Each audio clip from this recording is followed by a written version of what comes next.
And we're back on the red carpet at another live VIP Masterclass event. And with me is celebrity guest expert, Dr. Karen Perkins, the author of Emotional Power. I love that, Dr. K. How are you doing? I am fabulous. How are you today? Well, great. I know that you have lots to teach within your book. So let's kind of go over some of the strategies that you're teaching. You know, I think some of the key strategies are first, you got to understand your emotions and that you're having them. Acknowledge them. Don't pretend you're not going through things, because we all do.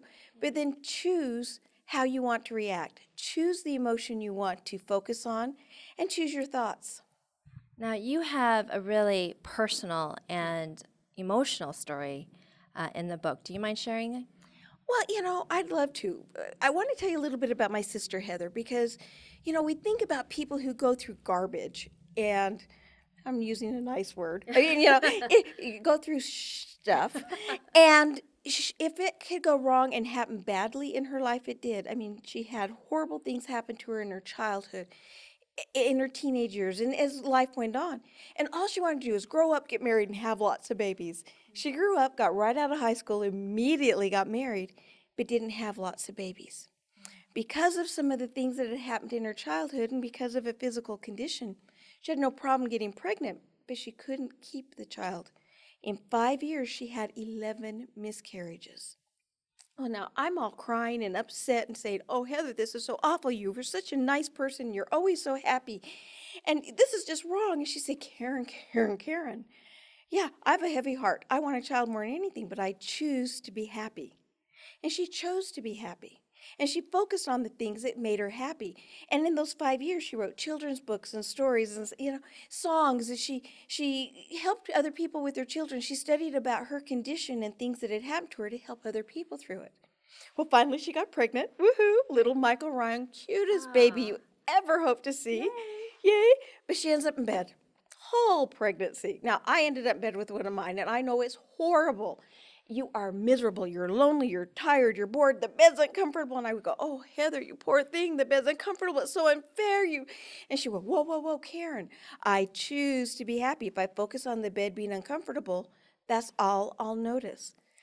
I choose to be happy." So she focused on writing children's songs and books, looking things up for other people, writing love letters for friends and family. So her time went back fast, and everybody visited her because she wasn't miserable and ornery. Yeah, nobody visited me, go figure. And so finally she has Michael, but he's 1 month early to the due date. And because of her condition and because of the pregnancy and being early, he ends up in the hospital first 3 weeks. At this point, I lost it. I said, "It's so unfair. How can God punish you? How can the universe punish you? You've done everything you were asked. You've helped everybody else." And she went, "Karen, Karen, Karen. I choose to be happy. Being upset is not going to help Michael heal. In fact, he'll feel my anger. He'll feel my stress. He'll feel my frustration. It will prevent him from healing." So those 3 weeks, what does she do? She plays with Michael in the incubator. She goes to the children's ward and reads them books and stories. She goes to geriatrics and reads them books and stories. She writes love letters to her friends and family. She scrapbooks. She had Michael's first scrapbook done the day before he turned 1 month old. In fact, she had 3 of them, one for her, one for my mom, one for her mother-in-law. And she was on, yeah, can go figure. My youngest is 30, and I've not yet started his. Something seriously wrong with that picture. So on his 1 month birthday, my parents were coming up to see him. Yeah. And she was going through the canyon up to visit my parents. She was going to go actually home with them. And she's got the scrapbook in hand, all excited to see Mom and Dad introduce him to little Michael. And as they're going up through the canyon, a gal decided to speed while passing on a blind curve. And it killed Heather and Michael instantly. Now, I tell you that not to shock you and not to upset you. But she had a very, very short life and lots of heavy hearts and heartache. She lived more happiness in that life than most people do in their entire long lives because she chose to focus on the things that made her happy, acknowledged the things that didn't, dealt with them. And she chose to focus on the thoughts that would put her in the place she needed to be. And through that focus, she has changed the rest of our lives that knew her. In fact, my love letter, I got it the next day.